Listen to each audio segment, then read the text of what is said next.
Numbskull News, and today I'm going to talk about the rise of UCF, Houston, Cincinnati, BYU, those four G5s we let into the Big 12 when everything went to hell and everybody poked fun at us.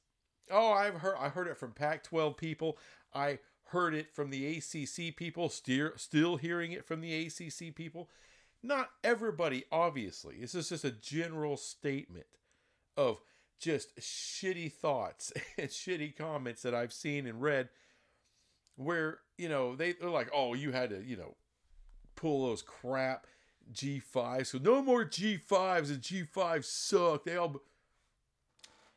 Look, I'm going to break it down for you because we got a couple of years of receipts here. We got a new year and new shit is popping off left and right. And it's amazing with these freaking schools. So I want to talk about each one of them.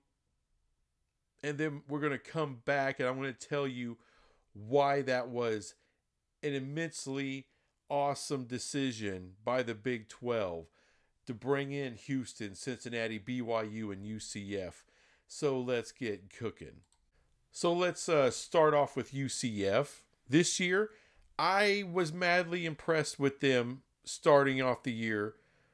3 big wins. Well, NC, A&T, not as much. Jack State, that was an impressive win to me, just because they're a Conference USA champ. I give them a lot of credit for that. And of course, just destroying Bill Belichick's UNC Tar Heels was crazy, and it was awesome for the Big 12. I gave them mad props.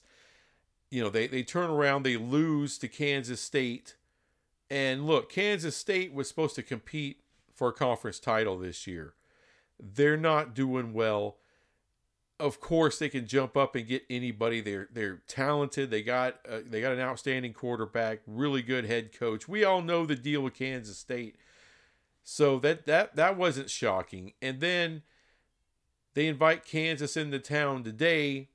They lose by 7, but you know what? UCF fought their asses off, and this is what I'm saying. Right now, they're 3-2. Of all 4 of these schools, me and I'm going to include myself in this, most people thought UCF was going to make the jump to compete at a high level before anybody else. And that hasn't happened. They had to fire their head coach. They had to and they got lucky, to me. They brought back Scott Frost. And Scott Frost, to me, is already showing that he could breathe some life into this outfit. Possibly Jackson is a quarterback for the future. Who knows? I can't say that for sure right now. But the kid has shown signs of life, signs that he could be a good quarterback. He's hurt. All right, so that's a problem. Now, are they going to make a bowl game this year? Look, they got Cincinnati coming up, and I'm going to get to Cincinnati here in a little bit. But that's probably not a win. They got a shot against West Virginia. They got a small shot against Baylor, not super huge. Houston, I don't like them against Houston. I really don't like them against Texas Tech. And Oklahoma State, they got a shot. BYU, I don't think they got a shot there at all. So they're probably not making a bowl game this year, but the groundwork is being laid. UCF is on the come up. Their basketball still needs a lot of work. And they're slowly climbing the mountain. Like I said, I think Scott Frost is going to get them back to where they need to go. Now let's look at Houston. They just got their ass whooped by Texas Tech. And look, there's no shame. Even at home, I understand there's no shame in that. Right now, as it stands, Houston is 4-1. All right. That's impressive. Willie Fritz is doing the job there. He really is. They got a nice win at home against Colorado. I know they struggle against Oregon State, trap game. But let's look at the rest of their schedule. Against Oklahoma State, boy, I like Houston. Against Arizona, who's a little better than people thought, at home, I still like Houston. Arizona State, that could be trouble for Houston. West Virginia at home, I kind of like Houston. UCF, Houston's got to go on the road again, I think I might take Houston there. At home and TCU coming in, that's a rough game. That's a rough game. Who knows? They end the season, they have to go to Waco. It could be a toss-up game at that point. But if you think about it, best case scenario, or however you want to look at it, I mean, I see 7 possible wins right here. At 8th win, 8-4 for Houston this year. That's a big jump from where they were. So are they a bowl team? And I'm not talking just get bowl eligible. They're looking at 7, 8, maybe even 9 wins for freaking Houston this year, guys. That's freaking big time. And then let's roll that in with the kind of basketball program Houston is. Right now, they're the best basketball school, the best program in the Big 12. And that's saying a hell of a lot in their history. They got 26 tournament appearances, 7 Final Four appearances. That's more than any other team that has not won a national title. They just played for a national title last year. What they lost by 3 points or 2 points to Florida. Amazing game. Damn near won their first title. And then the year before that, their first year in the Big 12, they made the Sweet 16. This is the creme de la creme of Big 12 basketball teams right now. Okay, so you're talking about the 2 revenue-generating sports. They're coming up in a big way in football, and they're already at the top in basketball. You want to tell me that's a shitty ad? Oh, a G5 ad? Well, they don't look G5 right now. Now let's talk. Let's talk about Cincinnati. Holy shit. Look, Iowa State, Cincinnati, 30-38, Cincinnati wins. They don't just win. Okay, Vegas had Cincinnati. Okay? Cincinnati as the favorite in this game. I was like, what the hell's going on? And then, my God, they were putting it on Iowa State in a serious way. Now, look, Iowa State came back, at least had a respectable score. But trust me, Cincinnati dog whipped the shit out of Iowa State for most of that game. They just dominated them. Iowa State got off the mat, got a lot of junk time points, I understand.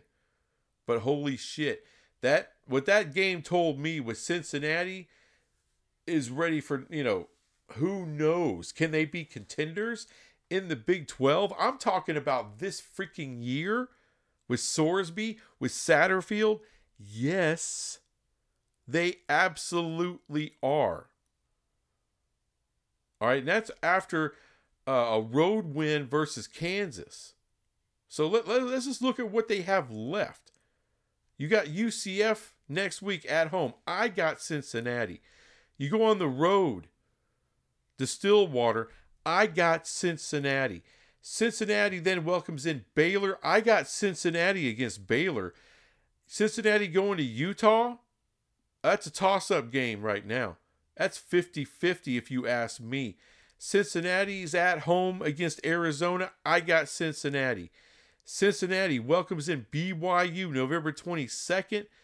That's a 50-50 game. Who the hell knows about that one?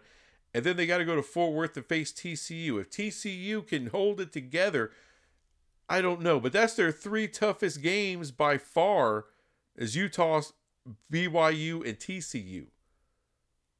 Right now, they're 4-1. Can this be a 10-2 team, Cincinnati? It can. At best, it's going to be a 10-2 team. At worst, it's an 8-4 team. There's probably over 50% chance they'll at least be 9-3. What a freaking year for Cincinnati. This is a freaking great story. Love Cincinnati. And they got some basketball history as well. So to me, I'm sorry. This has been a kick-ass ad. And think about it. A couple of years ago, 14 playoff, they made that playoff from the American Conference. Now they have a chance to be a Big 12 representative in the playoff. Wow. And then finally, let's talk BYU. I shouldn't have to say a hell of a lot. Last year they were 10-2. They got to the Alamo Bowl, beat the shit out of Colorado. Was the most watched bowl game outside of the CFP. The amount of good BYU has done for the Big 12 so far is immense. This year they're off to a 5-0 start. They are crushing it. And who they got coming up? They got to go to Arizona. I'll take BYU. They got the Holy War. Realistically, that's a 50-50 game. A 50-50 game, and at home, BYU, that defense, Devin Dampier appears, I'm just guessing, is a little allergic to great defenses, and BYU has a great defense. I'll take BYU, but it is a toss-up game. And then they go to Iowa State, and Iowa State, I'm not saying, they're not done, not by a long shot, but that is a 50-50 game to me.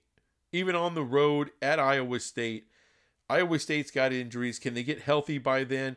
I don't know. Then they got to go to Texas Tech. Holy shit, that's going to be just a low-scoring, beating the hell out of each other kind of game.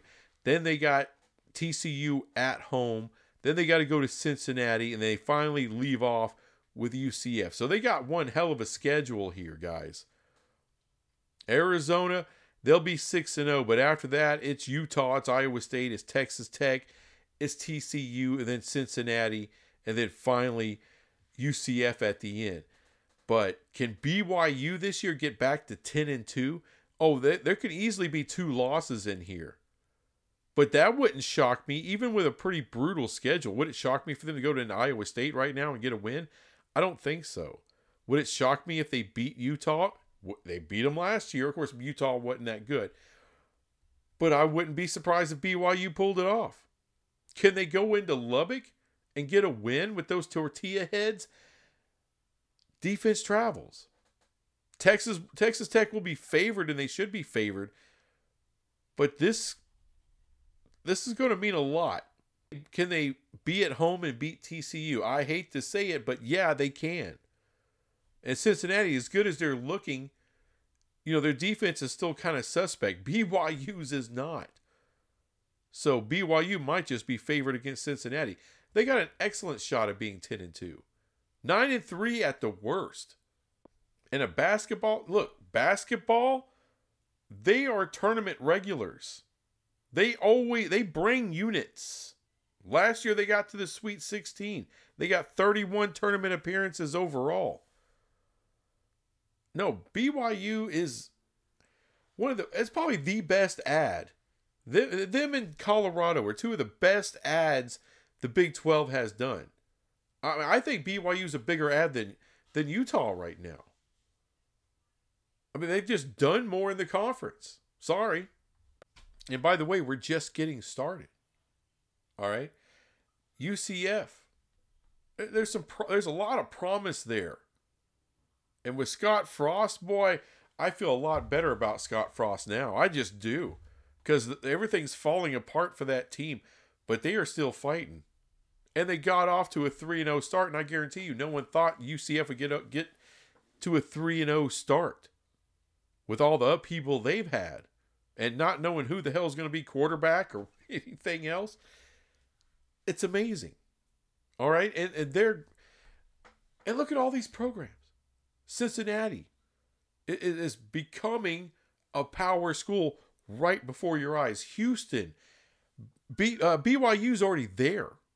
They're on the level with everybody else in the Big 12.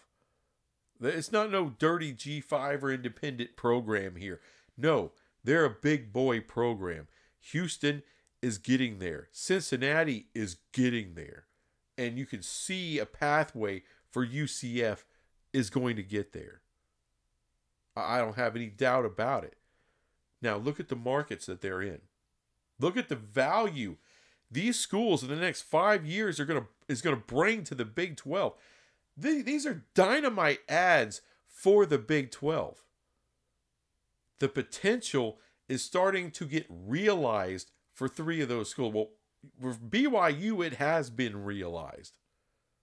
The next thing is just be good enough to get to that tournament. And Bear Bachmeier, how the hell you say his name, looks like the legit guy to take him into the future. Holy crap, what a find.